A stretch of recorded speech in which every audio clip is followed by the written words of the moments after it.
এই যে এই দেওয়ালটা দেখতে পাচ্ছ, এটা কিন্তু একটা মানে খুব রহস্যময় জায়গা। মুর্শিদাবাদের যে কয়েকটা রহস্যময় জায়গা মানে উল্লেখ আছে, তার মধ্যে হচ্ছে এইটা একটা জায়গা। 1750 সালে নবাব নওয়াই মোহাম্মদ খান কিন্তু এই মসজিদটি নির্মাণ করেছিলেন।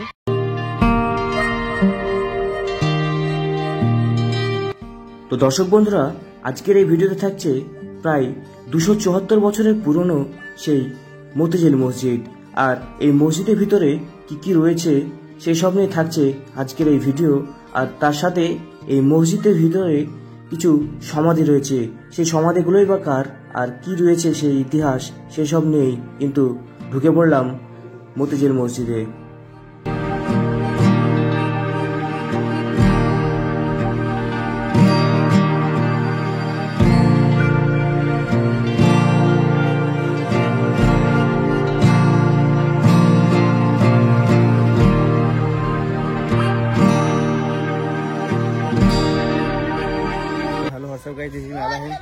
Welcome to my new blog. তো আজকে এটা লালবাগের তৃতীয় পার্ট। তোমাদের কাটরা মসজিদ, ফুটি মসজিদ, ওগুলো ব্লগ তোমাদের দেখিয়েছি। তো আজকে এসছি মতিঝিল মসজিদ। যে এটা দেখতে পাচ্ছ, এটা কিন্তু মতিঝিল মসজিদ। তো দর্শক বন্ধুরা, এখন কিন্তু মসজিদে প্রবেশ করছি। এটা কিন্তু এই জামে মসজিদটা 1750 সালে নবাব নওয়াই মোহাম্মদ খান নির্মাণ করেছিলেন। কিন্তু দেখতে পাচ্ছ, তিনি নাম দিয়েছিলেন কালা মসজিদ। এটি মতিঝিল মসজিদ নামে পরিচিত। তো তিনি কিন্তু নবাব নওয়াই মোহাম্মদ খান এটি কালা মসজিদ নাম দিয়েছিল, কিন্তু এটি এখন মতিঝিল মসজিদ নামে কিন্তু পরিচিত।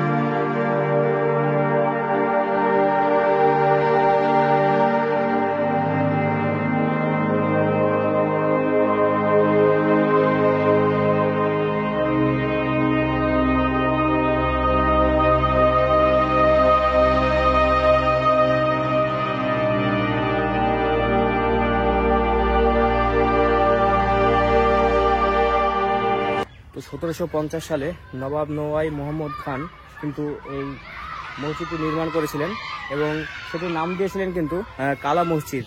তো এই মসজিদটা এখন কিন্তু নাম হয়েছে মতিঝিল মসজিদ। এখানে কিছু সমাধি রয়েছে, তো সমাধিগুলো তোমাদেরকে দেখাবো। আর এখানে কিন্তু এখনো প্রতিনিয়ত 5 ওয়াক্ত নামাজ হয়। তো বেশ, এটা খুবই ভালো লাগলো। এই যে দেখতে পাচ্ছ, সেই মতিঝিল মসজিদ।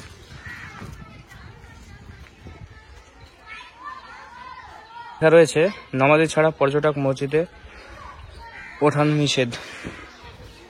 যারা নামাজ পড়বে, নামাজি ব্যক্তি, তারা একমাত্র উঠবে। তো এখানে সমাধি রয়েছে। তো আমি এখানে নুরজামান দাকে জিজ্ঞেস করবো। তো নুরজামান দা, এখানে সমাধি কার? এটা ওই সমাধিটা হচ্ছে নওয়াজ মোহাম্মদ খান। এটা হচ্ছে যিনি মতিঝিল মসজিদটা তৈরি করেন। ঠিক আছে। ঘাসিটি বেগমের স্বামী নওয়াজ মোহাম্মদ খান, তিনি ছিলেন ঢাকার শাসককর্তা। আর এই কবরটা হচ্ছে একরামউদ্দৌলা। একরামউদ্দৌলা হচ্ছে ঘাসিটি বেগম এবং নওয়াজ মোহাম্মদ খান পালিত পুত্র এবং নবাব সিরাজউদ্দৌলা ছোট ভাই। সে খুব অল্প বয়সে মারা যায়। আর ওই পাশেরটাকে মানে কালো পাথরে যেটা, ওটা মনে করা হয় যে একরামউদ্দৌলার গৃহ শিক্ষকের কবর। এছাড়া আরো ওদের অন্যান্য পরিচারক, টোটাল এখানে 4টে সেক্রেটারি, তাদের সব কবর আছে। এই যে এখানটা ভেঙে যাওয়ার কারণ হচ্ছে কয়েক বছর এখানে একটা বড় গাছ ছিল, সেই গাছটা ভেঙে গিয়ে মানে ক্ষতিগ্রস্ত হয়। ঠিক আছে। আর এই মতিঝিল মসজিদটা তৈরি করেছিল নওয়াজ মোহাম্মদ খান 1750 সালে। যেখানে লেখা আছে সেটা দেখতে পাবে তোমরা। ঠিক আছে। দেখা যাচ্ছে মুর্শিদাবাদের মধ্যে এখন পর্যন্ত নবাবী আমলের যে কয়টা মসজিদ আছে এবং নিয়মিত মানে নামাজ পড়ানো, তার মধ্যে কিন্তু মতিঝিল মসজিদ একটা অন্যতম। এখনো কিন্তু নামাজ 5 ওয়াক্ত দেখেছো যে কাটরা মসজিদ বা তোমার যে ফুটো মসজিদ, এগুলো কোনোটা কিন্তু নামাজ পড়ানো হয় না। ঠিক আছে, এগুলো এখন হচ্ছে সব আর্কিওলজি সার্ভে ইন্ডিয়ার মানে তত্ত্বাবধানে চলে গেছে, কিন্তু এগুলোতে এখনো কিন্তু নামাজ পড়ানো হয়। আচ্ছা, এই যে এই দেওয়ালটা দেখতে পাচ্ছ, এটা কিন্তু একটা মানে খুব রহস্যময় জায়গা। মুর্শিদাবাদের যে কয়েকটা রহস্যময় জায়গা মানে উল্লেখ আছে, তার মধ্যে হচ্ছে এইটা একটা জায়গা। তার কারণ মনে করা হয় যে 1756 সালে তখন মানে সুবে বাংলার নবাব নাজিম ছিলেন সিরাজদৌল্লা। সিরাজদৌল্লা মতিঝিল আক্রমণ করলে ঘসেটি বেগম তার সমস্ত ধনরত্ন নিয়ে এইখানটায় লুকিয়ে রাখে। এখানে একটা গুপ্ত কক্ষ আছে, সেখানে লুকিয়ে রাখে বলে অনেকে মনে করে। তার রহস্যটা উদ্ধার করতে পারে, তার কারণ এখানে একবার এক ইংরেজের কামান মেরে মানে মানে গুপ্ত কক্ষটা ভাঙতে গিয়েছে। এখন অব্দি যে সেই দাগগুলো আছে দেখতে পাচ্ছ, ঠিক আছে। তো সে সাহেব কিন্তু মুগ্ধে রক্ত উঠে মারা যায়। পরবর্তীকালে একজন আবার উদ্ধার করতে গিয়েছিল, সে মাথায় এখানকার একটা চাঙড় ভেঙে পড়ে মারা যায়। ফলে জায়গাটা মুর্শিদাবাদের যে কয়েকটি রহস্যময় জায়গা আছে তার মধ্যে এটি একটি অন্যতম, এবং এখন অব্দি এটা কিন্তু মানে রহস্যময় স্থান হিসেবে থেকে গেছে। মানে এখানে যে ঘসেটি বেগমের ধনরত্ন আদৌ লুকানো আছে কিনা এ ব্যাপারে মানুষ নিশ্চিত নয়, তবে যুগ যুগ ধরে মানে এই কথাটা চলে আসছে। এবং নবাব সিরাজদৌল্লা মতিঝিল আক্রমণ করে ঘসেটি বেগমকে যে বন্দি করে রেখেছিল, এটা কিন্তু সত্যি ঘটনা, ঠিক আছে। কিন্তু এই জায়গাটা যে আজ অব্দি কেন ভাঙা যায়নি এটারও কিন্তু কোনো রকম ব্যাখ্যা মেলে না, ঠিক আছে। তো কিছু কিছু জিনিস অমীমাংসিত যেমন আছে, ঠিক এটাও যুগ যুগ ধরে তেমনটাই থেকে গেছে।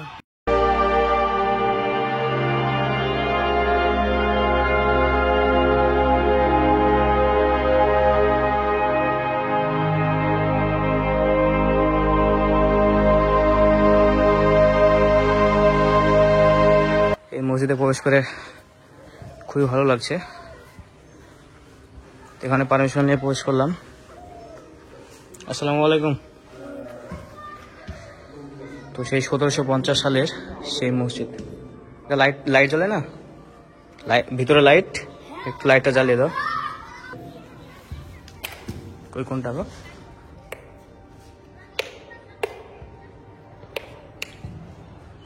এরকমই লাইট জ্বলে না?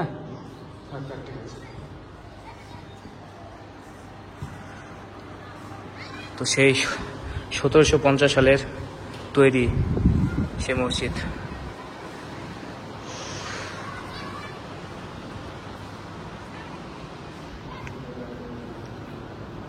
আর সেই আমলের কারুকার্য দেখতে পাচ্ছ।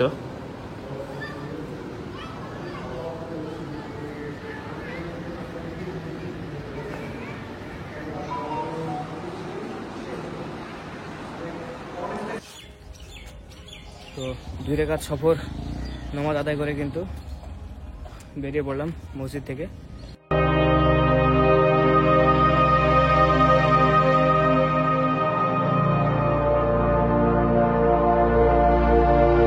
এখানে মসজিদের সামনে এদিকটা কিন্তু যে নিউ মতিঝিলের পার্কের পাশে যে ঝিলটা রয়েছে, সেই ঝিলের ভিউটা কিন্তু এদিক থেকে পাওয়া যায়। আর এটা কিন্তু মসজিদে ঢোকার গেট।